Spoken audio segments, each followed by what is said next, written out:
Marami umanong transport network vehicle service drivers ang wala sa listahan ng mabibigyan ng ayuda ngayong araw. Sa panayam ng programang Hataw Balita ngayon, sinabi ni Laban TNVS President June De Leon na halos hanggang madaling araw kanina ay naghahanap pa sila ng pangalan ng kanilang driver partners sa inilabas na recipients ng Department of Social Welfare and Development.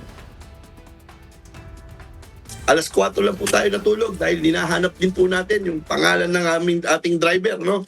At wala po sa listahan. At nakakalungkot po doon sa mga social media page namin. Silipin niyo po mga TNBS page na kung saan nagrarant na yung mga kasamahan natin na TNBS driver at tawag, text sa atin na tulungan sila. Sapat ang 5,000 cash assistance sa taas na krudo. Nag-average po ng 20 liters every day ang gasolina na ikinakarga ng ating mga kasamahan na TNBS driver na bumabiyahe.